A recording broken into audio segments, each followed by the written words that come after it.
السلام عليكم ورحمة الله وبركاته.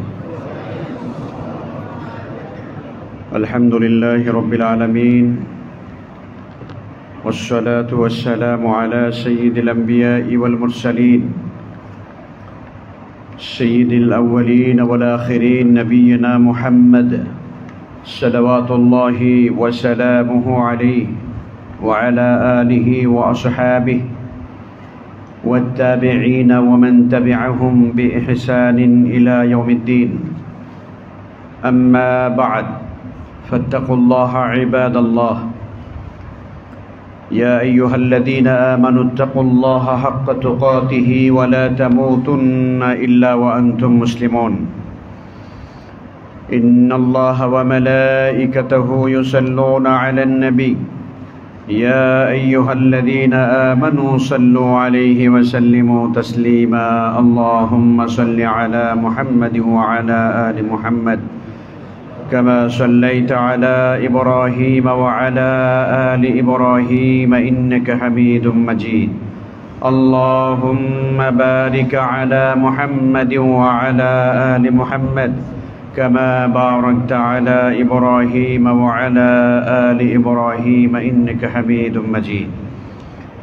الحمد لله. সম্মানিত মুসল্লিয়ান কিরাম, আল্লাহ রাব্বুল আলামিনের দরবারে অসংখ্য শুকরিয়া আদায় করি যে মহান আল্লাহ তাবারক ওয়া তাআলা পবিত্র জিলহজ মাসের প্রথম জুমাবারে আজকের জুমার সালাত আদায় করার জন্যে আল্লাহ তাআলা আমাদের সবাইকে তার পবিত্র ঘর মসজিদে আসার বসার তৌফিক দান করেছেন। রব্বে কারীমের দরবারে কালিমাত শুকর আদায় করে আমরা সকলেই বলি আলহামদুলিল্লাহ। আল্লাহ সুবহানাহু ওয়া তাআলা আমাদেরকে তৌফিক দান করেছেন, আমরা জিলহজ মাসে পদার্পণ করেছি। আমরা যেই মুহূর্তে এখন মসজিদে অবস্থান করছি, ঠিক এই মুহূর্তে আল্লাহর অসংখ্য বান্দা, লক্ষ লক্ষ হাজি সাহেবান, আল্লাহর মেহমান, তারা পবিত্র বাইতুল্লাহর আঙ্গিনায় অবস্থান করছেন। তো সেই মুহূর্তে আমরাও আজকের এই পবিত্র জুমার জন্য সমবেত হয়েছি। আমরা আল্লাহ সুবহানাহু ওয়া তাআলার দরবারে দোয়া করি, আল্লাহর মেহমান পবিত্র বাইতুল্লাহর হাজি সাহেবান যারা বাইতুল্লাহ অবস্থান করছেন, লাব্বাইক আল্লাহুম্মা লাব্বাইক ধ্বনিতে যারা বাইতুল্লাহর আঙ্গিনাকে মুখরিত করে তুলছেন, আল্লাহ সুবহানাহু ওয়া তাআলা আমাদের সবাইকে যেন তাদের সঙ্গেও কবুল করেন। যারা বাইতুল্লাহ হজ ব্রত পালন করবার জন্যে গিয়েছেন, আল্লাহ তাআলা সকলকে হজ্জে মাবরুর নসিব করেন।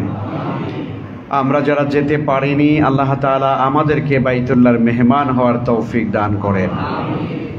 যারা আমরা বাইতুল্লাহ যাইনি, আমরা আমাদের নিজ দেশে বসে জিলহজ মাসের প্রথম দশকের ইবাদত, প্রথম দশক নয়, শুধু প্রথম 13 দিনের ইবাদত, প্রথম এই 13 দিনের ইবাদতের মধ্যে যতগুলো বিষয় রয়েছে, যতগুলো আমল রয়েছে, আল্লাহ যেন প্রতিটি ইবাদত আমলকে যথাযোগ্য মর্যাদা দিয়ে ইখলাসের সাথে আমলের নিয়তে আল্লাহর সন্তুষ্টি অর্জন করবার জন্যে আমলগুলো করার তৌফিক দান করেন। মুআজ্জাজ মুসল্লিয়ান কিরাম, আমরা আজকে আপনাদের খেদমতে যে গুরুত্বপূর্ণ প্রসঙ্গটি নিয়ে আলোচনা করতে চাই সেটি হলো পবিত্র কোরবানি। পবিত্র কোরবানি আমাদের সামনে একেবারেই অত্যাসন্ন। আমরা কোরবানির মৌলিক কথাগুলো আপনাদের সামনে আজ আলোচনা করতে চাই। কোরবানির ইতিহাস অনেক প্রাচীন, অনেক পুরনো ইতিহাস। এই পৃথিবীর বয়স যত, কোরবানির বয়স তত।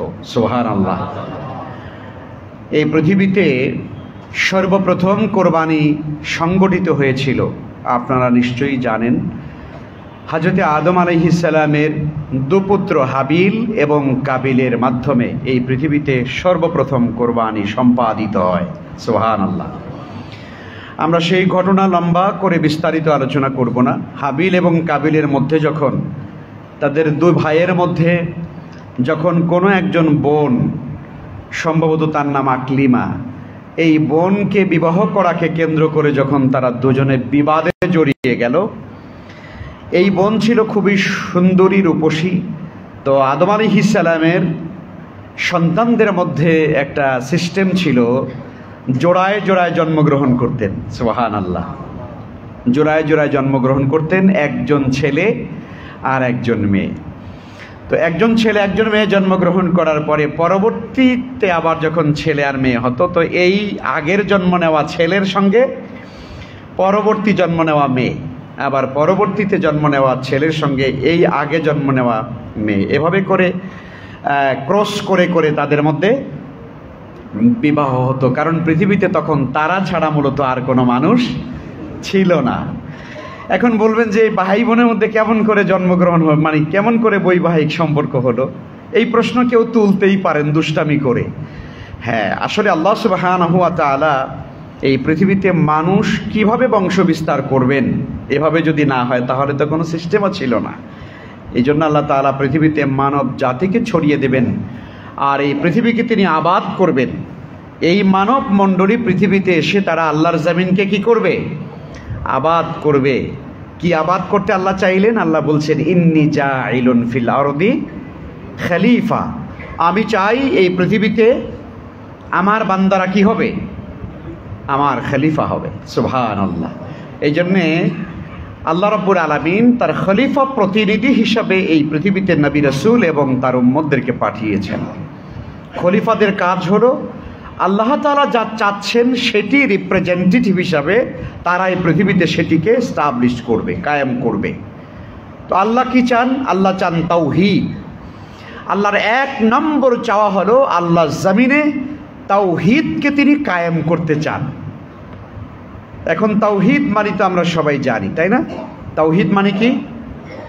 লা শারিক আল্লাহ, লা শারিক আল্লাহ, লা ইলাহা ইল্লাল্লাহ। এটি আল্লাহ সুবহানাহু ওয়া তাআলা কায়েম করতে চান পৃথিবীতে। তো এটি তো তিনি নিজে এসে কায়েম করবেন না, তিনি নবী এবং রাসূলদেরকে দিয়ে কায়েম করিয়েছেন, এবং নবী এবং রাসূলদের পরবর্তী যারা উম্মত যারা, তারা পৃথিবীতে এসে আল্লাহর এই তাওহীদের বাণী ছড়িয়েছেন। আল্লাহ কোরআনে কারিমে বলেছেন, ওয়ালাকাদ বাআসনা ফি কুল্লি উম্মাতির রাসূলা আন ইবুদুল্লাহা ওয়াজতানিবুত তাগুত। সুবহানাল্লাহ। আল্লাহ বলছেন, ওয়ালাকাদ বাআসনা ফি কুল্লি উম্মাতির রাসূলা, আমি পৃথিবীতে প্রত্যেক জাতির জন্য আমি নবী এবং রাসূল পাঠিয়েছি। আল্লাহ রাব্বুল আলামিন পৃথিবীতে এমন কোন জাতি পৃথিবীতে পাঠান নাই যাদের কাছে কি দেন নাই?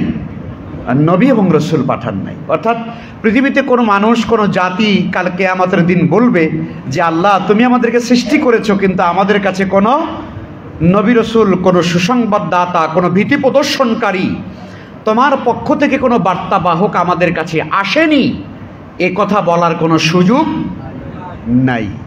এই জন্য আল্লাহ বলেন, ওয়ালাকাদ বাআসনা ফি কুল্লি উম্মাতির রাসূলা, আমি প্রত্যেক জাতির কাছে আমি রাসূল পাঠিয়েছি।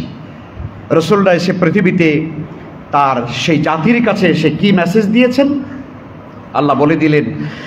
নবী এবং রাসূলগণ সেই স্বজাতির কাছে এসে, নিজ কওমের লোকদের কাছে এসে তারা বলেছেন, আনি ইবুদুল্লাহ, তোমরা এক আল্লাহর দাসত্ব করো, গোলামি করো, ওয়াজতানিবুত তাগুত, আর তোমরা তাগুতকে তোমরা বর্জন করো। জোরে কন না সুবহানাল্লাহ।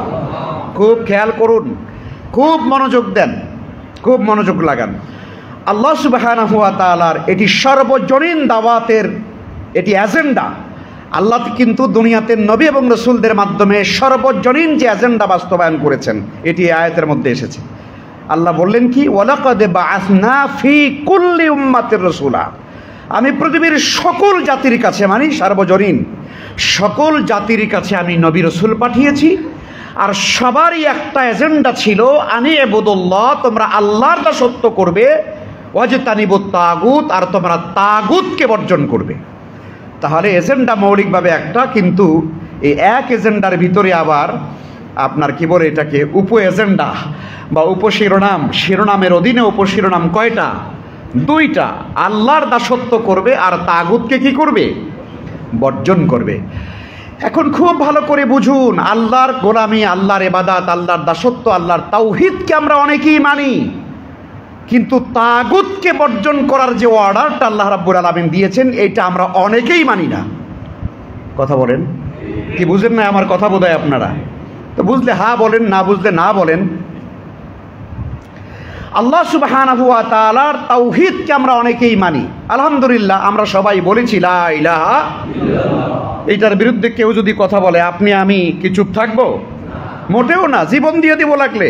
বলে কালেমা বাটা নিয়ে মরতে চাই, আমি এই কালেমার উপরে বাঁচতে চাই, কালেমা নিয়ে থাকতে চাই, কালেমার বিরুদ্ধে কথা বলেছ তো জীবন দিয়ে দেবো একবারে। কিন্তু এই কালেমার পরের এজেন্ডা হলো, আপনার উপশিরোনাম হলো, আল্লাহ পরিষ্কার বলে দিয়েছেন ওয়াজিতানিবুত তাগুত, তাগুতকে তোমাকে বর্জন করতে হবে। আমি আল্লাহর উপরে তোমার তাওহীদের বিশ্বাস তখনই হবে যখন তুমি তাগুতকে বর্জন করতে পারবে। তার মানে তাগুতের সঙ্গে সম্পর্ক রেখে, তাগুতের সঙ্গে মহব্বত রেখে, তাগুতের সঙ্গে ভালোবাসা রেখে আল্লাহর তাওহীদ কখনো পরিপূর্ণতা লাভ করবে না। এটা খুব ক্লিয়ার করে বুঝে ফেলেন, একদম মেমোরাইজ করে ফেলেন। মুসলিম উম্মাহ, মুসলিম জাতির আজকে এই চতুর্দিকের বিপদ এবং এই সমস্যার সংকটের মূল কেন্দ্রবিন্দু এইটাই। আমরা ঈমান মানি কিন্তু তাগুতের সঙ্গে আমাদের ভালোবাসা রেখে তারপরে আল্লাহর ঈমান মানি। আল্লাহকে এইটা ঈমান না। আল্লাহ রাব্বুল আলামিন আয়াতুল কুরসির পরের দিকে আল্লাহ তাআলা বলছেন ফামাইয়াকফুর বিত্তাগুত, বলেন ওয়া ইউমিন বিল্লাহ ফাকাদ ইসতামসাকা বিল উরওয়াতিল উফকা। কোরআনে কারীমের এক আয়াত অন্য আয়াতের ব্যাখ্যা করে আল্লাহ তাআলা পরিষ্কার করে দিলেন ফামাইয়াকফুর বিত্তাগুত, যে তাগুতের সঙ্গে সম্পর্ক ছিন্ন করবে, ওয়া ইউমিন বিল্লাহ, অতঃপর সে আল্লাহর উপর ঈমান আনবে। তাহলে বোঝা গেল তাগুতের সঙ্গে সম্পর্ক ছিন্ন করা লাগবে আগে, অতঃপর আল্লাহর উপর ঈমান আনতে হবে। তাহলেই আপনার আমার ঈমান আল্লাহর কাছে কবুল হবে। সুবহানাল্লাহ কন্যা, বুঝতেছেন ঈমানের ব্যাখ্যা? তাগুতের সঙ্গে মহব্বত রেখে ঈমান নাকি মহব্বত ছেড়ে দিয়ে ঈমান? মহব্বত ছেড়ে দিয়ে তারপর ঈমান। আল্লাহ বলছেন, আমার কথা না, আপনি কোরআনে কারীমের তরজমা আপনার কাছেও আছে, আপনিও ভালো করে পড়তে পারবেন। ফামাইয়াকফুর বিত্তাগুত, যে তাগুতকে অস্বীকার করলো, ওয়া ইউমিন বিল্লাহ, অতঃপর আল্লাহর উপর ঈমান আনলো, ফাকাদ ইসতামসাকা বিল উরওয়াতিল উফকা, আল্লাহ বললেন সে এমন এক মজবুত হাতল ধারণ করলো, লান ফিসাম আলাহা, যেই হাতল কোনোদিন তার কাছ থেকে ছেড়ে যাবে না। সুবহানাল্লাহ। সে কঠিন মজবুত ঈমানকে ধারণ করলো। তার মানে হচ্ছে মজবুত ঈমানের অধিকারী হতে হলে আল্লাহর তাওহীদের উপর যেমন ঈমান আনতে হবে, ঠিক তেমনি ভাবে আপনার আমার তাগুতকে বর্জন করতে হবে। এখন প্রশ্ন করতেই পারেন যে হুজুর, এই যে তাগুত তাগুত বললেন, দুটো আয়াত দিয়েই তো বললেন, আবার শব্দটাও বহুবার বললেন, তাগুত মানে কি সেটাই তো আমরা পাবলিক জানি না। কথা কন। ও, এইটা কমন পড়ছে প্রশ্ন মনে হয়, এই জন্য সবাই আওয়াজ দিয়ে উঠলেন যে মাশাআল্লাহ। তাহলে আমি আপনাদের মনের ভিতরে প্রশ্ন বুঝতে পেরেছি, আলহামদুলিল্লাহ। এটা বুঝি আমরা যে আমরা আম মানুষেরা অনেক জিনিস জানি না। তাগুত আসলে কি এটা আমাদের জানা দরকার, আছে না নাই? পরিষ্কার করে বলেন, আছে না নাই? এইটা আপনি না জেনে সিফা সাফা দিয়া কালেমা পড়ে তারপরে জান্নাতে যাব আমরা, ও চিন্তা করে লাভ নাই। তাহলে আবু জেহেল জান্নাতে যাইতো, কারণ আবু জেহেল ও বিশ্বাস করতো আকাশের ভেতরে চন্দ্র সূর্য এটা আল্লাহ উঠায়। কথা কন। এই আকাশের মালিক আল্লাহ, বৃষ্টি আল্লাহ দেয়, চন্দ্র সূর্য জীবনও ধরা যায় না, তার মানে আল্লাহ ছাড়া কে এইটা চালায়, এইটা আবু জেহেলও বিশ্বাস করতো। কিন্তু আবু জেহেল জান্নাতে যাবে না, আবু জেহেল মুমিন হয় নাই, আবু জেহেল ইমানদার হয় নাই। রাসূলকে দেখার পরেও, আল্লাহু আকবার, যেই নবীকে একবার দেখলেই ইমানের সঙ্গে ওই মানুষের মর্যাদা হয় সাহাবী। আল্লাহু আকবার। মান লাকিয়ান নবী সাল্লাল্লাহু আলাইহি ওয়াসাল্লাম মুমিনান বিহি ওয়া মাতা আলাল ইসলাম ফাহুয়া সাহাবী। আল্লাহর হাবিব বলেন যে আমাকে ইমানের সঙ্গে দেখলো আর ইমানের উপরে মৃত্যুবরণ করলো, ফাহুয়া সাহাবী, সে হবে সাহাবী। আর সাহাবীর মর্যাদার ব্যাপারে আল্লাহ নিজে সার্টিফিকেট দেয়, রাদিয়াল্লাহু আনহুম ওয়া রাদুআন, আমি আল্লাহ তাদের উপরে সন্তুষ্ট, ওরাও আমার উপরে সন্তুষ্ট, আমি আল্লাহ ওদের মাফ করে দিলাম। আল্লাহু আকবার বলেন। তাহলে রাসূলকে একবার জীবনে দেখলে সাহাবীর মর্যাদা হয়, জাহান্নামের আগুন হাওয়া হারাম হয়, জান্নাত নিশ্চিত হয়ে যায়। অথচ আবু জেহেল হাজার হাজার বার, লক্ষ লক্ষ বার আবার নবীকে দেখার পরেও আবু জেহেল জাহান্নামী। কি কথা বলেন, ঠিক না? আবু জেহেল কি নাকি বলবেন যে হুজুর আবু জেহেলও জান্নাতে যাইব? আবু জেহেল জান্নাতে যাইব? আবু জেহেল জাহান্নামী। আবু জেহেল রাসূলকে শুধু দেখে নাই, কোলে কাখেও নিছে ভাতিজা হিসেবে।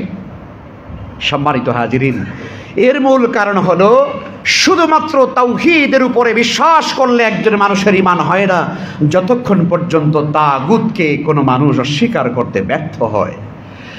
যে প্রশ্ন করেছিলাম সেটি হলো তাগুত কাকে বলে। তাগুতের সংজ্ঞা হলো আত-তাগুতু মা ইয়াবুদু মিন দুনিল্লাহ। তাগুত বলা হয় সেই অপশক্তিকে যেই অপশক্তি নিজে আল্লাহরে মানে না আর জনগণকে আল্লাহকে মানতে বাধা প্রদান করে, ওই অপশক্তিকে বলা হয় তাগুত। কথা কি বুঝতে পারলেন? অর্থাৎ আল্লাহকে বাদ দিয়ে যাদের গোলামি করা হয় এরাই হলো কি? এরাই হলো তাগুত।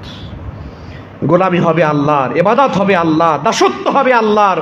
কিন্তু পৃথিবীতে যুগে যুগে এমন কিছু অপশক্তি পৃথিবীতে আসে যে অপশক্তিটা জনগণকে আল্লাহর বিধান থেকে সরিয়ে দিয়ে নিজের দাসত্বের শৃঙ্খলে আবদ্ধ করে ফেলে। আছে না নাই? আছে তো। এটাই কিন্তু আবু জেহেল চেয়েছিল। রাসূল যখন বললেন লা ইলাহা ইল্লাল্লাহ, সাফা পাহাড়ের পাদদেশে দাঁড়িয়ে আল্লাহর হাবিব বললেন ইয়া আইয়ুহান নাস, ও মক্কার লোকেরা, কুলু, তোমরা সবাই বলো লা ইলাহা ইল্লাল্লাহ তুফলিহুন, তোমরা বলো যে আল্লাহ ছাড়া আর কোনো মাবুদ নেই, তাহলে তোমরা সফল কাম হবে। আবু লাহাব রাসূলের দাওয়াত শোনার পরে বলে তাব্বাল্লাকা ইয়া মুহাম্মদ, মুহাম্মদ তুমি ধ্বংস হয়ে যাও, আলি হাযা জামাতানা, তুমি এই কথা বলার জন্য আমাদেরকে দাওয়াত করেছো। সম্মানিত হাজিরিন, আল্লাহর হাবিব তো শুধুমাত্র বলেছিলেন লা ইলাহা। আপনার আমার কারো অ্যাপার্টমেন্টের সামনে দাঁড়ায় শুক্রবার দিন সকালবেলা বিকেলবেলা কেউ যদি লম্বা করে বলে লা ইলাহা ইল্লাল্লাহ মুহাম্মাদুর রাসূলুল্লাহ, আপনি চারতলা থেকে শুনে শুনে বলবেন আপনার ছেলেকে, বাবা বিল্ডিংয়ের সামনে ভিক্ষুক আসছে, তাড়াতাড়ি করে 20টা টাকা দিয়ে আসো। কথা বলেন না কেন? আপনি কালেমা শোনার পরে বলবেন যে এটা ভিক্ষুক আসছে, তার মানে আজ আমরা কালেমাকে, কালেমার এই তাওহীদের বাণীকে ভিক্ষার বাণী বানিয়েছি। অথচ একই কালেমা আবু লাহাব শোনার পরে বলছে মুহাম্মদ খবরদার এই কালেমা আরেকবার বলবা না। কেন?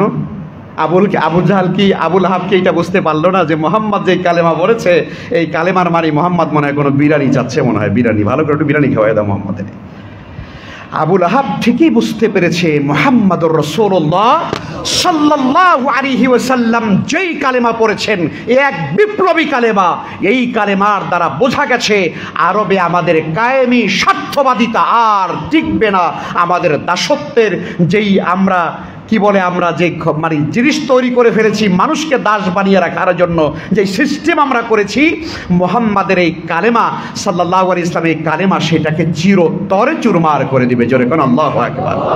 তার মানে আমাদের কায়েমি স্বার্থবাদী যে গোষ্ঠী তারা বুঝতে পেরেছে আমাদের ক্ষমতার মসনদ ভেঙে চুরমার হয়ে যাবে। সুতরাং মুহাম্মদকে ঠেকাও, মুহাম্মদকে ঠেকাও। কারণ মুহাম্মদ 40 বছর পর্যন্ত এতদিন ভালো কাজ ঠিকই করেছে, কিন্তু আজ মুহাম্মদ যেই কথা বলেছে এর দ্বারা বোঝা গেছে আমাদের আধিপত্যবাদ চিরতরে শেষ হয়ে যাবে। ঠিক কিনা বলেন? এই জন্য যুগে যুগে আধিপত্যবাদ যারা কায়েম করতে চায়, যখনই তারা দেখে এই আধিপত্যবাদকে চ্যালেঞ্জ করার মতো ইসলামী শক্তি পৃথিবীতে জেগে উঠেছে, তখন তারা ইসলামী শক্তিকে আর সহ্য করতে পারে না পৃথিবীতে। এই জন্য গোটা দুনিয়াতে জনপদে জনপদে দেশে দেশে একই অবস্থা, সব জায়গায় একই অবস্থা। যখনই মানবতার মুক্তির জন্য ইসলাম যখন মাথা চারা দিয়ে উপরে দাঁড়ায়, তখনই কায়েমি স্বার্থবাদীরা তখন ইসলামের বিরুদ্ধে তারা দাঁড়িয়ে যায়। ঠিক কিনা? সম্মানিত হাজিরিন, সুতরাং কালেমা এত সহজ নয়, কালেমাটা বুঝে পড়তে হবে। নবী করিম সাল্লাল্লাহু আলাইহি ওয়াসাল্লাম যে কালেমা নিয়ে এসেছেন সেই কালেমার দুটো দিক, একটা হলো লা ইলাহা ইল্লাল্লাহ, এরপরে মুহাম্মাদুর রাসূলুল্লাহ। তার মানে হচ্ছে আপনি আল্লাহকে স্বীকার করবেন আর তাগুতকে আপনার স্বীকার করতে হবে। তাগুতের সঙ্গে কোনো সম্পর্ক রাখা যাবে না। যেই মানুষ, যে অপশক্তি, যেই গোষ্ঠীটা আল্লাহর দ্বীনকে মানতে চায় না, আল্লাহর দ্বীনকে সহ্য করে না, ওই অপশক্তির সাথে ইমানদারের কোনো নৈতিক সম্পর্ক রাখার কথা বলেন, রাখার কোনো সুযোগ নেই। পরিষ্কার কথা। অতএব ঈমান আনতে হবে, তাগুতকে বর্জন করতে হবে। আমরা রাজি আছি ইনশাআল্লাহ? আওয়াজ দিয়ে বলুন রাজি আছেন ইনশাআল্লাহ? আপনি আল্লাহকেও মানেন আর তাগুত যে আল্লাহকেও চ্যালেঞ্জ করে তাকেও মানেন, তাহলে আপনার এই আল্লাহকে মানা দিয়ে কোনো লাভ নাই। পরিষ্কার কথা এটা। এই জন্য দেখেন আমরা যে কালেমা পড়ি, কালেমার মধ্যে শুরুতে কি বলেন তো? লা। শুরুতে কি? লা। লা মানে কি? নাই নাই, আগে বাদ। অর্থাৎ আগে বাদ দাও, তাগুতকে আগে বাদ দাও, এরপরে আল্লাহকে হৃদয়ের ভিতরে ঢুকাও। লা ইলাহা, নেই কোনো মাবুদ, নেই কোনো শক্তি, নেই কোনো উপাস্য। এরপরে কয় হ্যাঁ একজন আছেন শুধুমাত্র, ইল্লাল্লাহ, কেবলই আল্লাহ আছেন। লা মাবুদা ইল্লাল্লাহ, লা মাকসুদা ইল্লাল্লাহ, লা মাওজুদা ইল্লাল্লাহ। আল্লাহ ছাড়া কিছুই নাই, আল্লাহ ছাড়া কোনো অবশ্য মানে উপাস্য নাই। তার মানে হচ্ছে আগে বাদ দিতে হবে, তারপরে আল্লাহকে হৃদয়ে ঢুকাতে হবে, তবেই ঈমান মজবুত হবে। জোরে কন্যা সুবহান। মুসলমানরা এই তাগুতের সঙ্গে সম্পর্ক রাখে। আজকে দেখেন আরব বিশ্বের অবস্থা, দেখেন আরব বিশ্বগুলোর অবস্থা আপনি দেখেন। আজকে ট্রাম্প এসেছে কোথায়, কোন দেশে? আপনার আরব আমিরাত, সম্ভবত আরব আমিরাত সফরে এসেছে ট্রাম্প। এই ট্রাম্প একটা বেদিন, একটা কাফেরকে সম্মান দেখাবার জন্য নামধারী মুসলমানরা কিভাবে তাদের মেয়েদেরকে কাতারবন্দি করে লাইন দিয়ে দাঁড় করাইয়া, মাথার কাপড় ফালাইয়া, তারপরে লম্বা চুল ঘুরাইয়া ঘুরাইয়া ট্রাম্পকে তারা সংবর্ধনা দিয়েছে। যাও নাউজুবিল্লাহ বলেন। আপনি কি এদেরকে মুসলমান মনে করবেন? আমি পরিষ্কার মনে করি, আমার কলিজার মধ্যে বিশ্বাস হলো এগুলো নামধারী মুসলমান, এগুলো প্রত্যেকটা ইহুদিদের জারজ সন্তান, একটাও মুসলমান না ওরা। যেই মানুষগুলো আমার ফিলিস্তিনের ভাইদের এই রক্ত গঙ্গা, রক্ত সাগর দেখার পরেও, রক্তের সাগর দেখার পরে ওদের কলিজার মধ্যে বিন্দু মাত্র কোনো আফসোস তৈরি হয় না।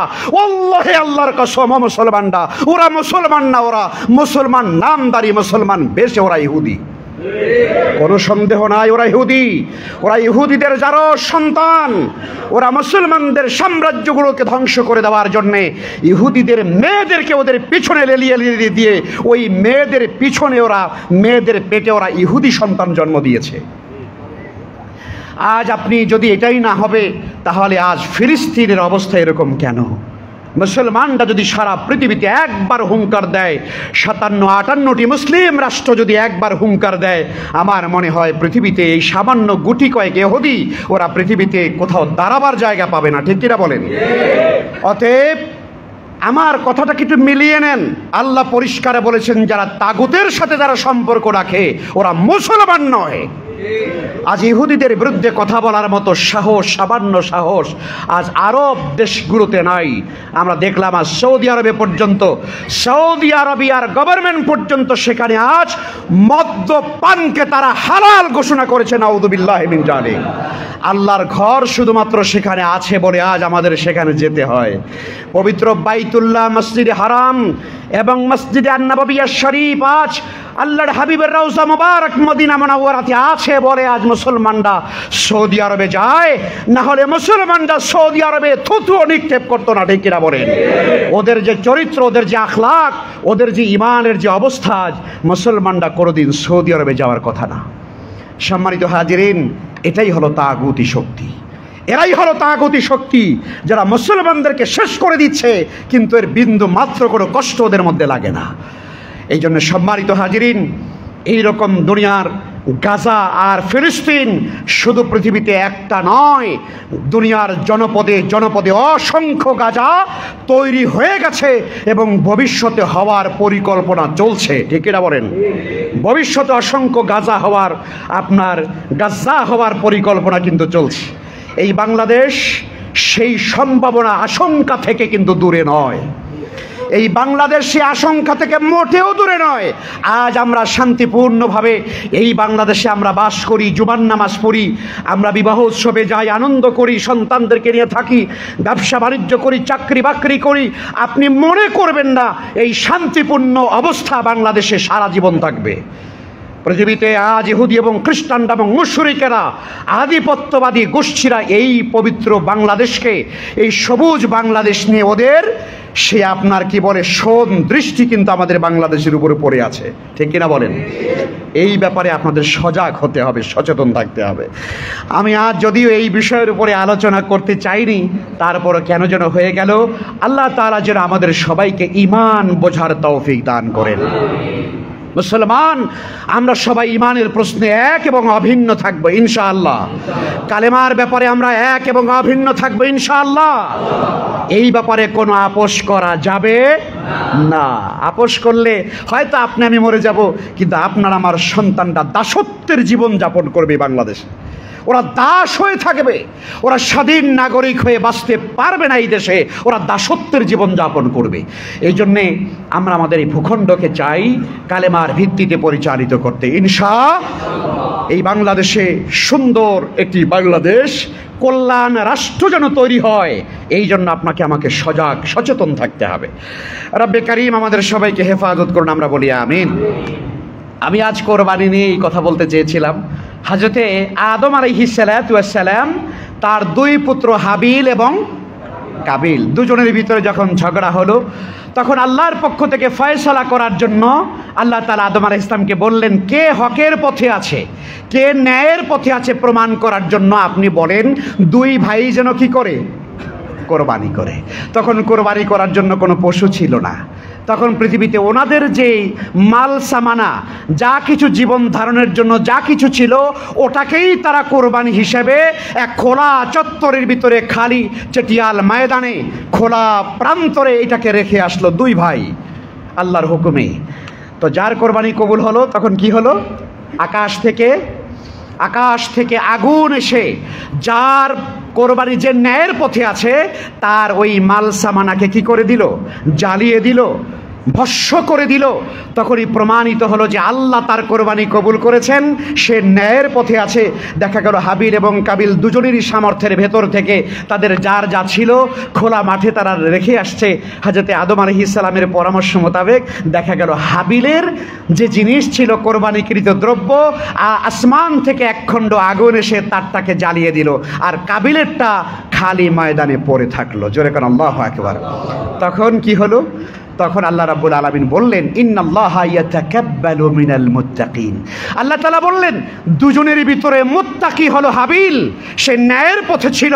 সুতরাং মুত্তাকি বান্দার আপনার কোরবানি আল্লাহ কেবলমাত্র আল্লাহ কবুল করেন। আল্লাহ জানিয়ে দিলেন তাকওয়া ছাড়া যেই কোরবানি করা হয় সেই কোরবানি আল্লাহর কাছে কবুল। সেই আদম আলাইহিস সালামের দুই পুত্র থেকে আমরা মেসেজ পেয়ে গেলাম, তাকওয়া ছাড়া কোরবানি দিলে কোরবানি কবুল হয় না।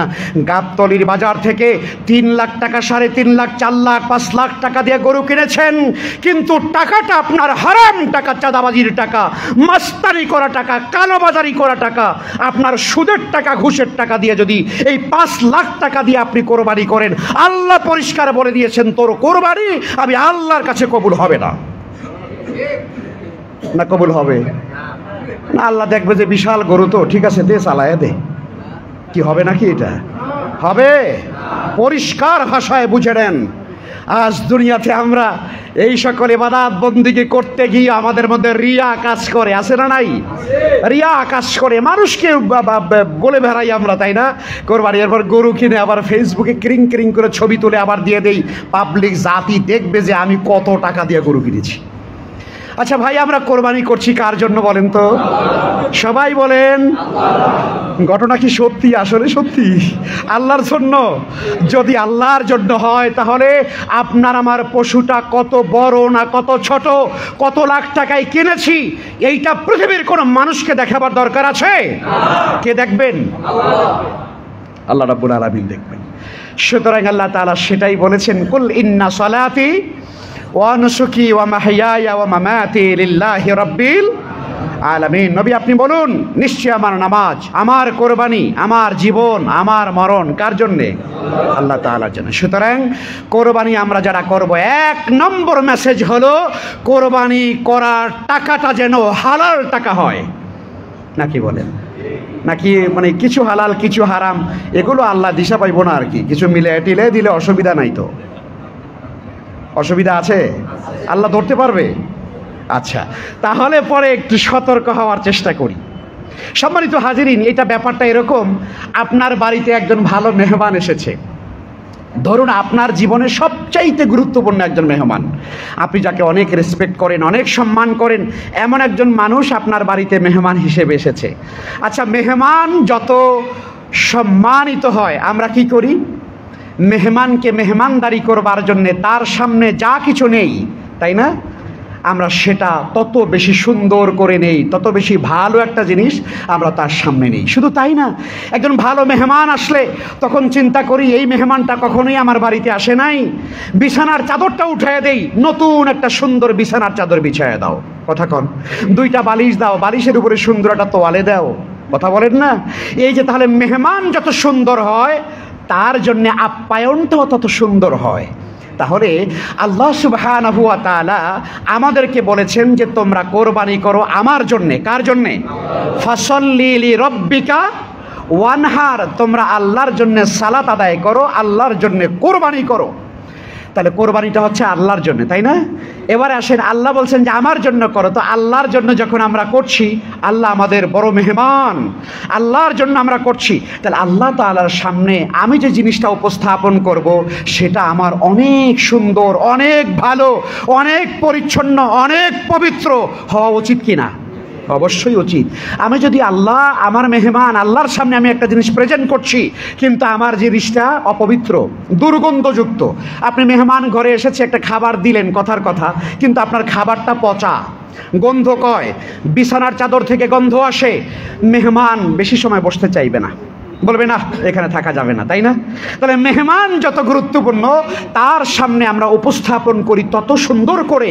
আল্লাহ তাআলা আমাদের সব চাইতে গুরুত্বপূর্ণ, আমাদের মহান রব, তার জন্য কোরবানি করছি, তো সে আল্লাহর সামনে কি হারাম, অবৈধ, অপরিচ্ছন্ন, দুর্গন্ধযুক্ত কোনো জিনিস আল্লাহর সামনে পেশ করা জায়েজ হবে না, জায়েজ হবে না।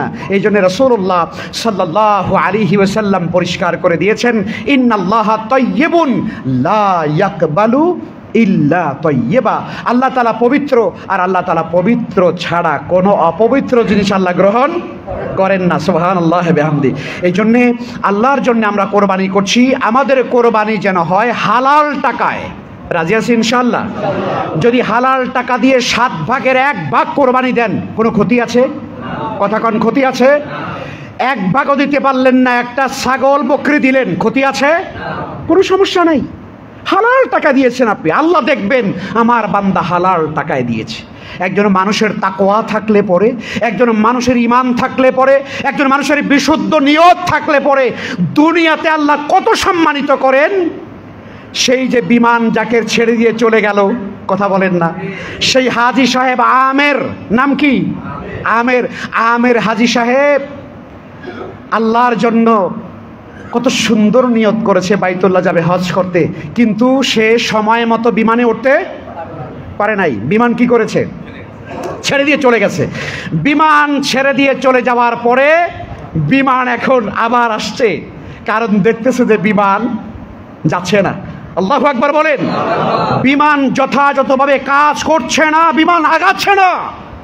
সেই পাইলট আবার আসলেন, আবার সে ঠিকঠাক করে আবার যাচ্ছেন। আমের সে আল্লাহর হাজী এখনো উঠতে পারেন নাই।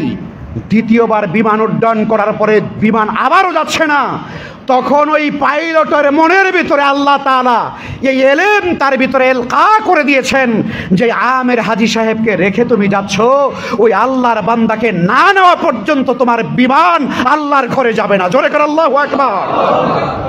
এটা তো 1400 বছর আগের কোনো ঘটনা নয়, গত 2 দিন আগের ঘটনা। সুবহানাল্লাহ কন্যা, 2 দিন আগের ঘটনা। আল্লাহর একজন বান্দাকে রেখে বিমান বাইতুল্লাহ যেতে পারে নাই। আমার আল্লাহ প্রমাণ করে দিয়েছেন, আমার বান্দা নিয়ত করেছে আমার জায়গায় আসবে, আমার ঘরে হজ করবে, তোমরা আমার বান্দাকে রেখে কেমন করে আসো? বিমান আপনার পাইলট সে যেতে পারে না আমেরকে ছাড়া। 2 বার তার জন্য ল্যান্ড করে তারপরে তাকে নেওয়ার পরে অটোমেটিক বিমান উঠছে। আল্লাহু আকবার বলেন না। এখন আর বিমানে কোনো সমস্যা নাই। সুবহানাল্লাহি বিহামদিহি, সুবহানাল্লাহিল আযীম। চিন্তা করুন, চিন্তা করে দেখুন, তাহলে তাকওয়া নিয়ে যদি ইবাদত করা যায়, সেটি যদি একটা ছোট্ট ক্ষীণকায় ছাগল দিয়ে কোরবানি করেন, আল্লাহর কাছে আপনার অনেক বড় রিওয়ার্ডস আছে, আল্লাহর কাছে অনেক বড় সম্মান এবং মর্যাদা দুনিয়া এবং আখিরাতে আছে। কিন্তু তাকওয়া নেই, আপনি 5 লাখ টাকা দিয়ে একেবারে সেই কি গরু, মোহাম্মদপুরে কি গরু বেচা হইতো যেন আগে, কোন জায়গার কোন ফার্মের গরু দেখতাম আমরা ফেসবুকে। হ্যাঁ, তো সেই ফার্ম থেকে, এরকম ফার্ম থেকে যদি কেউ আপনার টাকা দিয়ে, অবৈধ টাকা দিয়ে যদি কেউ ছাগল গরু কিনে, গতবার আমরা দেখেছি একটা ছাগলের দাম যেন কত টাকা গেছে, হ্যাঁ 15 লাখ টাকা দিয়ে মাশাআল্লাহ একটা ছাগল কেনা হয়েছে কোরবানির জন্য। সেটাও আমরা দেখেছি এই বাংলাদেশে। ঘটনা আছে না নাই? এই ঘটনাও তো বাংলাদেশে আছে। তো আল্লাহ তাআলার কাছে যদি কেউ 15 লাখ টাকা দিয়েও ছাগল কোরবানি করে, আল্লাহ তাআলা দাম দেখেই তো কোরবানি কবুল করে ফেলবেন, যে না ঠিক আছে আমার বান্দা হালাল করুক আর হারাম করুক, সে যাই করুক না কেন, যেহেতু 15 লাখ টাকা ক্ষয় করছে, ব্যয় করছে, তার কোরবানিটা কবুল করে ফেলো। কবুল করা হবে? পরিষ্কার করে বলুন, কবুল করা হবে? 15 লাখ টাকা না, 15 কোটি টাকা খরচ করে আপনি কোরবানি করেন, আল্লাহর কাছে এক পশম পরিমাণ দাম নাই, একটা পশমের দাম আল্লাহর কাছে নাই। আল্লাহ তাআলা এগুলো নেন না। আল্লাহ পরিষ্কার করে দিয়েছেন সূরা হাজের ভিতরে, আল্লাহ বলছেন লা ইয়ানালাল্লাহা লুহুমুহা ওয়ালা দিমাউহা ওয়ালাকি ইয়ানালুহু তাকওয়া মিনকুম। আল্লাহ বলছেন তোমরা যে পশু জবাই করো, এই পশুর রক্ত, মাংস, হাড্ডি, অস্থি, মজ্জা কিচ্ছু আমি আল্লাহর কাছে পৌঁছায় না। আমি আল্লাহর কাছে পৌঁছায় শুধুমাত্র কি বলেন সবাই, কি? তাকওয়া, তাকওয়া, তাকওয়া। আল্লাহর ভয়, আল্লাহর ভালোবাসা, আল্লাহর মহব্বত হৃদয়ের ভেতরে পুঞ্জীভূত, আল্লাহর জন্য ভালোবাসা যা জমা করে রাখি আমরা, এই তাকওয়াটাই কেবল আল্লাহর কাছে পৌঁছায়। আল্লাহ বলেন তোমাদের রক্ত, মাংস, গোশত আমি আল্লাহর কাছে পৌঁছায় না।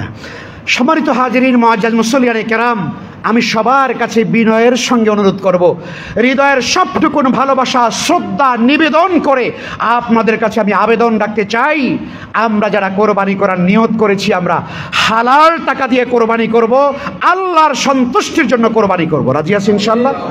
রাজি আছেন ইনশাআল্লাহ? কয়টা কথা বলেছি? 2টা। হালাল টাকা দিয়ে করব, আর কার জন্য করব? আল্লাহর জন্য করব। এই 2টা মৌলিক পিলার ঠিক করেন কোরবানির জন্য। বাকি মাসলা মাসাইল এগুলো আমরা সবাই জানি। কোরবানির কান যেন কাটা না থাকে, শিং যেন ভাঙ্গা না থাকে, অন্ধ যেন না হয়, হেঁটে যেন যেতে পারে, কথা বলেন, পা ভাঙ্গা না হয়, লেজ কাটা না হয়, এই মাসালাগুলো আমরা সবাই জানি। কিন্তু আসল জিনিসে আমাদের খবর নাই। আসল জিনিসটাকে আমরা সোজা করে নেই। আল্লাহ তাআলা তৌফিক দান করুন। আসুন আমরা আলোচনা শেষ করতে চাই ইনশাআল্লাহ তাআলা। রাসূলুল্লাহ সাল্লাল্লাহু আলাইহি ওয়াসাল্লাম বলেছেন, মান ওয়াজাদা সাআতান, মান ওয়াজাদা সাআতান, যার সামর্থ্য আছে, লিআইয়ুদহিয়া, কোরবানি করার সামর্থ্য যার আছে, ফালাম ইউদহি, অথচ সে কোরবানি করল না। নবীজি বলেন ফালা ইয়াহদার মুসাল্লানা, সে যেন আমাদের মুসাল্লায়, আমাদের ঈদগাহে, আমাদের নামাজের মসজিদে সে যেন না আসে। আল্লাহু আকবার। তাহলে এটা কি একটা হুঁশিয়ারি না? কঠিন হুঁশিয়ারি। অর্থাৎ সামর্থ্য আছে কিন্তু আমরা কোরবানি করছি না। কিছু মানুষ কোরবানি আসলে পরে আমাদের আপনার পশু প্রেম খুব চরম আকার ধারণ করে। একটা দিনে এইভাবে লক্ষ লক্ষ কোটি কোটি পশু জবাই করা হবে, কি পরিমাণ অমানবিক মুসলমানরা! কথা কর না, কথা বলেন না, মুসলমানরা কি অমানবিক? কোরবানির দিন তারা এতগুলো পশু তারা জবাই করে ফেলে, কেমন কথা! এদের সামান্য একটু প্রেম ভালোবাসা নাই সৃষ্টি জগতের জন্যে? জীব জগতের প্রতি এদের একটু ভালোবাসা কেন নাই? কেমন করে তারা এতগুলো পশু একদিনে জবাই করে? আমি সেই ভাইদেরকে বলতে চাই, যাদের হৃদয়ের ভেতরে এরকম পশু প্রেম আছে, যাদের হৃদয়ের ভেতরে এরকম আপনার মায়া মমতা কাজ করে, তাদের জন্য আমাদের প্রশ্ন হলো, ও ভাই, তুমি একটা গরুকে জবাই করবার কারণে তোমার ভেতরে পশু প্রেম উতলে উঠেছে, কিন্তু যখন আমার ফিলিস্তিনের ভাইদেরকে গুলি করে হত্যা করা হয়, রক্তের সাগর বয়ে দেওয়া হয়, যখন আমাদের ইন্ডিয়ার মুসলমানদেরকে জবাই করে হত্যা করা হয়, গুজরাটের 4,500 মুসলমানকে আগুনে পুড়িয়ে মোদি হত্যা করেছে, তখন তোমার কি একটু প্রেম জেগে ওঠে নাই? তখন তোমার ভিতরে প্রেম জেগে ওঠে নাই? তখন কি তুমি একটু সামান্য প্রতিবাদ করেছিলে যে গুজরাটের 4,500 মুসলমানকে আগুনে পুড়িয়ে হত্যা করেছে মোদি সরকার? সেটার প্রতিবাদ আমরা জানাচ্ছি। কই তখন তো তোমার জবানের ভিতরে আমরা কোনো প্রতিবাদ দেখি নেই। তাহলে আসলে মূলত এইটা তাদের পশু প্রেম না, এটা হলো মুসলমানদের কোরবানিকে বিতর্কিত করা, জোরে কোন ঠিক কিনা? এরা মুসলমানদের কোরবানিকে বিতর্কিত করতে চায়। পশু, এই পৃথিবীতে যত ধরনের পশু আছে, এই পশুগুলো পৃথিবীতে আসছে বা এগুলোকে পৃথিবীতে সৃষ্টি করেছেন কে? আল্লাহ। ভালো করে বুঝে বলেন। গরু, ছাগল, উট, দুম্বা, মহিষ, এগুলোর সৃষ্টি করেছেন কে? আল্লাহ। আল্লাহ, ঠিক আছে তো?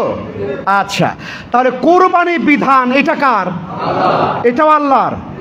ও আচ্ছা, তাহলে কোরবানি করতে হবে কোন কোন পশু দিয়েও, সেটাও কি আমার নবী বলে গেছেন? বলে গেছেন তো, তাই না? আচ্ছা, উট দিয়ে কোরবানি হবে, গরু দিয়ে কোরবানি হবে, এরপরে আপনার মহিষ দিয়ে কোরবানি হবে, এরপরে আপনার ছাগল দিয়ে হবে, দুম্বা দিয়ে হবে, আর ভেড়া দিয়ে হবে। এই যে বিধানটা, এটাও কে দিয়ে গেছেন?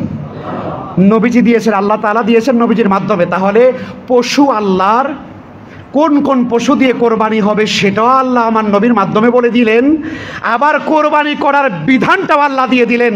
তাহলে আল্লাহর পশু দিয়ে আল্লাহর জন্য, আল্লাহর সন্তুষ্টির জন্য আপনার আমার কোরবানি করতে কোনো বাধা আছে? কথা বলেন, বাধা আছে?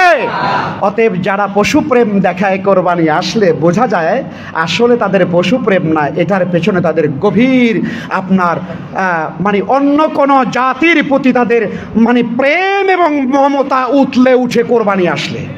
কথা বলেন না কেন? অন্য কোনো জাতির প্রতি তাদের ভালোবাসা উতলায়া ওঠে কোরবানি আসলে। এই সকল ভালোবাসা দিয়ে কিচ্ছু হবে না। ভালোবাসা হলো কেবল আল্লাহর জন্য। কার জন্য? আল্লাহর জন্য। আল্লাহর জন্য আমরা কোরবানি করব ইনশাআল্লাহ। আচ্ছা, আল্লাহ তাআলা আমাদের সবাইকে তৌফিক দান করুন। কোরবানি করার নিয়ত করেছি তো আমরা ইনশাআল্লাহ, সবাই করেছি ইনশাআল্লাহ। ইনশাআল্লাহ আল্লাহ তাআলা সবাইকে সুন্দর একটি পশু সংগ্রহ করার তৌফিক দান করুন, এবং এটি সংগ্রহ করার জন্য কখনো কোনো অতি বাড়াবাড়ি এবং লোক দেখানো, রিয়া, এগুলো যেন না হয়। সন্তুষ্ট চিত্তে আল্লাহর জন্য আমরা কোরবানি করব। আল্লাহ তাআলা আমাদের সবাইকে সেই তৌফিক দান করুন। জিলহজ মাস শুরু হয়ে গেছে। জিলহজের আমলগুলো গত জুমাবারে আমরা বলেছি। ইনশাআল্লাহ তাআলা অধিক পরিমাণে তাসবিহ, তাহলিল, তাকবীর এগুলো আমরা পড়তে থাকব। জিলহজ মাসের 1 থেকে শুরু করে 9 পর্যন্ত রোজা রাখার বিধান রয়েছে। জিলহজ মাসের 9 জিলহজে আরাফার দিবসে রোজা রাখার বিধান রয়েছে। নবীজি সাল্লাল্লাহু আলাইহি ওয়াসাল্লাম বলেছেন, যেই ব্যক্তি আরাফার দিবসে রোজা রাখবে, সিয়ামু ইয়াউমি আরাফা আহতাসিবু আলাল্লাহ আইয়ুকাফিরা সানাতাল্লাতী ক্বাবলা ওয়াস সানাতাল্লাতী বাদা। একদিনের রোজা, আরাফার দিবসের রোজা বিগত 1 বছরের এবং আগামী 1 বছরের 2 বছরের গুনার জন্য কাফারা হয়ে যাবে। জোরে কন্না সুবহানাল্লাহ। সেই রোজাগুলো আমরা রাখবো ইনশাআল্লাহ। আরেকটা আমল আমরা হয়তো নিশ্চয়ই আমাদের ইমাম সাহেবান বলেছেন, আমি গত জুমায় তো বলতে ভুলে গেছি, অনেক কথা বলার দরকার।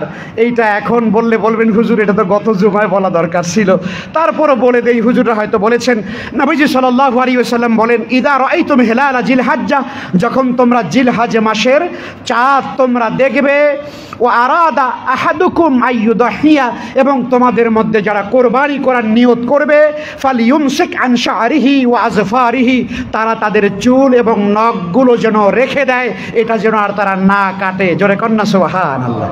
অর্থাৎ জিলহজ মাস আসলে পরে আমাদের নখ চুলগুলো কাটা যাবে না, এটা রেখে দিতে হবে। আল্লাহর হাবিবের এটা নির্দেশ এবং তার সুন্নাহ। আল্লাহ যেন আমাদেরকে তৌফিক দান করেন। আমরা কি এটা রেখে দিয়েছি তো ইনশাআল্লাহ? অর্থাৎ জিলহজের আগে কেটে পরিষ্কার হয়ে যেতে হবে, একদম 10 জিলহজ কোরবানির দিন পর্যন্ত রেখে দিতে হবে। যারা কোরবানি করবেন তারা এটা করবেন। এখন প্রশ্ন, গতকালকে আমার কাছে টেলিভিশনে, বাংলা ভিশনে যখন লাইভ করছিলাম, তখন এই প্রশ্ন এক দর্শক করেছে যে হুজুর, যারা কোরবানি করবে বললেন হাদিসের মধ্যে, তারা এটা করবে, যারা কোরবানি দেওয়ার সামর্থ্য নাই তারা কি করবে? আমি বলছি, যারা কোরবানি দেওয়ার সামর্থ্য নাই তারাও যদি আমলটা করেন, আমার আল্লাহর ভান্ডারে সওয়াবের কোনো কমতি নাই, আমার আল্লাহ তার আমল নামায় সওয়াব দিয়ে দিবেন। সুবহানাল্লাহ। সুতরাং আমরা সবাই আমলটা করবো ইনশাআল্লাহ। যারা শুরু করে দিয়েছি আলহামদুলিল্লাহ, আর যারা ভুল ক্রমে আজকে জুমার দিন আবার নকটক কেটে ফেলেছেন আর কাটবেন না, আল্লাহ ক্ষমা করে দিয়ে ইনশাল্লাহ সব দিবেন আমরা আশা করি। তো সম্মানিত হাজিরিন, কোরবানির এই হলো মৌলিক কথা। কোরবানি 7 ভাগে দেওয়া জায়েজ। আমাদের সমাজে একটা ফিতনা ছড়ানো হয়, কোরবানি নাকি ভাগে হয় না, কোরবানি নাকি ভাগে হয় না। হাদিসের মধ্যে এসেছে ওয়া আপনার আনিল বাকারে আর ওয়াল ইবেলে শাআতুন, অর্থাৎ গরু এবং উট এইটা সর্বোচ্চ 7 ভাগ পর্যন্ত এইটা করা যাবে। এই ব্যাপারে কোনো ইখতিলাফ নেই, মতামত নেই, ইনশাআল্লাহ তাআলা আপনারা করতে পারবেন। কোনো পরিবার থেকে আপনার যদি 51বর্তী পরিবার হয় তাহলে ফুল পরিবার থেকে একটি কোরবানি করলে সেটিও আল্লাহ তাআলা কবুল করবেন এবং আদায় হয়ে যাবে।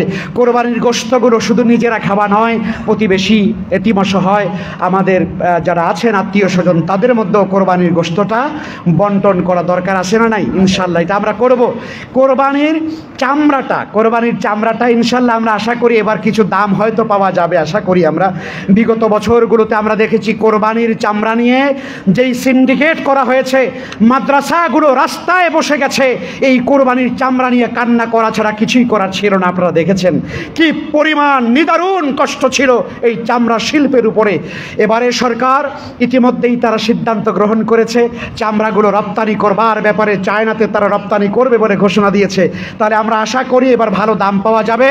আমি আপনাদের সবাইকে উদাত্ত আহ্বান জানাই, বাংলাদেশ ইসলামী শিক্ষার ক্ষেত্রে কওমি মাদ্রাসা, দারসে নিজামি মাদ্রাসাগুলো এদেশের আপনাদের সকলের সহযোগিতা, আন্তরিক ভালোবাসা, হৃদয়ের সমস্ত পুঞ্জীভূত ভালোবাসার কারণে এই দেশে কওমি শিক্ষা ব্যবস্থা টিকে আছে। জোরে কন্যা আলহামদুলিল্লাহ। যারা সরকারিভাবে কোনো অনুদান পায় না, আপনাদের দান সাদাকা, আপনাদের ভালোবাসার কারণে একটা বিশাল শিক্ষা ব্যবস্থা এই দেশে আল্লাহ টিকিয়ে রেখেছেন। আমি অনুরোধ জানাতে চাই আপনারা আপনাদের কোরবানির চামড়াগুলো এই মাদ্রাসাগুলোতে আপনারা দান করে দেবেন ইনশাআল্লাহ। পারা যাবে না ইনশাআল্লাহ? এইটা আগেই নিয়ত করে ফেলবেন। যত টালটু পাল্টু আইবে যে না চামড়া কোথাও বেচতে পারবে না, আমার কাছে বেচতে হইবে, দরিয়া চামড়া মাথায় বাইন্দা দিবেন একেবারে সুন্দর মতো। কথা বুঝতে পারলেন? এগুলো বাংলাদেশে চলবে না, কোনো জবরদস্তি চলবে না। আপনার চামড়া আপনি কোথায় বিক্রি করবেন আর কাকে দিবেন এটা সম্পূর্ণ এখতিয়ার কার? আপনার। আরেকজনে একা না বেচতে পারবেন না আমারে ছাড়া। এটা যেন ওনার বাবার যেন তাল্লুক একটা হয়ে গেছে। এই যে জোর যার ক্ষমতা তার, এই প্রবৃত্তি বাংলাদেশ থেকে চিরতর নির্মূল হওয়া দরকার আমরা মনে করি, ঠিক না? এইটার বিরুদ্ধে সোচ্চার থাকবেন আপনারা। চামড়াগুলো মাদ্রাসায় দেবেন যাতে করে মাদ্রাসাগুলো এগিয়ে যায়। আল্লাহ তাআলা আমাদের সবাইকে তৌফিক দান করুন। সম্মানিত হাজিরিন, যা কিছু বললাম ভুল ত্রুটি আল্লাহ ক্ষমা করে দিন। আর আমরা সহিভাবে বিশুদ্ধ নিয়তে কোরবানিগুলো করবার নিয়ত করি। আল্লাহ তাআলা আমাদের সবাইকে সে তৌফিক দান করুন, আমিন।